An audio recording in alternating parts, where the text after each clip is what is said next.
6-string baritone. There we go. There was blood.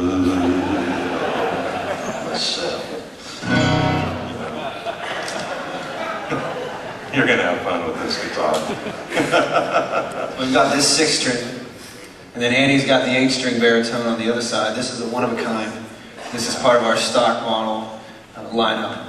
Right. So if you haven't had a chance to play this guitar, you should definitely check it out tonight. This is, as Bob said, these are both baritones, which means they're tuned lower than standard guitar.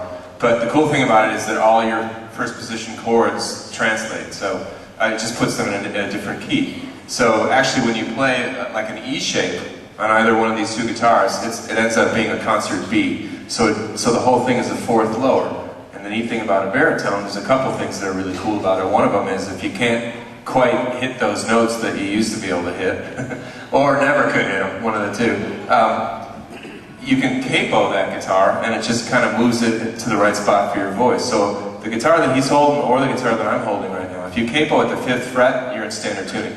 So on either one of these guitars, if you capo at 3, in essence you tune the whole guitar down a step, which makes it a little bit easier to sing some songs. And the other thing is that they just add a completely different timbre to your sound. And this one is the 8-string, which is, you want to talk about why you guys came up with the 8-string, Bob? Or? Well, the 8-string was an accident. The 8-string kind of came about because we had a lot of requests for a 9-string guitar, so we were making a 9-string, just regular pitched guitar. And the first guitars we made, the pairs were the top 3 strings. And by the time we figured out what we were really doing in the prototyping phase, the pairs became the middle strings. When we played this guitar, we loved it. But all of a sudden, just this idea hit me: put 9 strings on this thing and see what it would do. We did, we liked it, but it was 1 string too many. And so a lot of times our guitars come about like that. It's like, I wonder what would happen if you did that. And we do it. And so we put the 8 strings on this guitar, putting octaves on the G and the D pair. They're not G's and D's, but those 2 middle pairs. And what that does is it adds back in, you get the whole baritone effect, but it adds back in the higher notes that you would normally be hearing when you're playing a regular guitar. And so it brings the guitar back up into that sort of voice that you're used to. So I'll play this, you know. It's kind of dark and minstrel sounding.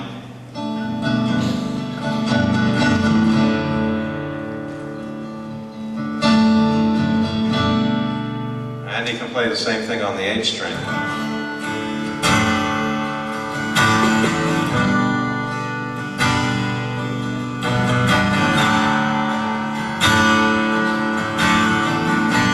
This guitar makes you come up with things that you've never played before. Or you should try it tonight.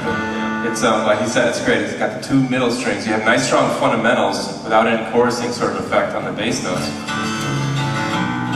But then you've got this jangle in the middle.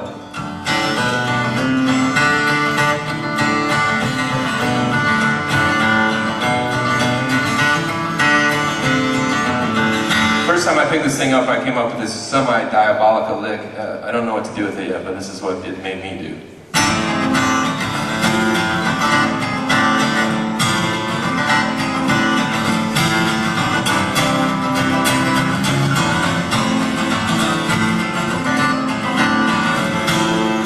So, it's fun to turn.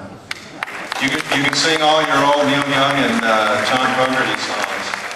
And this one right here, it's another just standard, straight up 12th fret grand concert. You gotta play these guitars, they're just really something. And the cool thing is one of the reasons that the guitar was redesigned 70 years ago to join the body at the 14th fret was to give players at the time access to a few more frets. And people weren't really making cutaway guitars. So now what we're enjoying is this idea of having it join at the 12th fret like a classical guitar does and like guitars of old did, which sound different. They're mellower, they're deeper, they're a little louder. except for when we put a cutaway in them, you don't really, you don't run out of fret room. You know, you can just get up there and play all the high notes anyways. And all of us know there's no money above the 3rd fret anyway, so unless there's some guy like this guy over here, Mr. Show Off.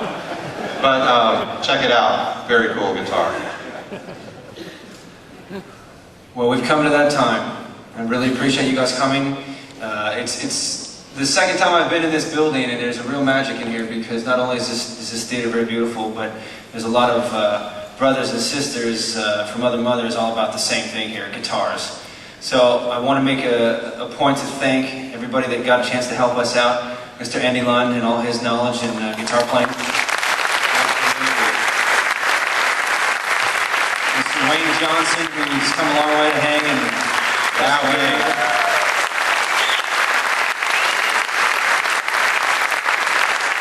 Mr. Bob Talyor, ladies and gentlemen. Really fun to be here. So the last thing we're going to do is we're going to close tonight with Wayne on one last tune. I will make a very quick mention that if adoptions need to happen tonight, enjoy that moment. There is going to be a sales event at Tobias Music on Saturday. I will be back with Wayne. We'll be there all day. We'll have lots of extra guitars. We'll have a lot of fun. So we hope to see you there, but we really appreciate your energy coming out to see us. And we hope it's been enjoyable for you because it surely has been for us. So thank you, Paul. Thank you, Ken. Thank you, guys. Thank you very much for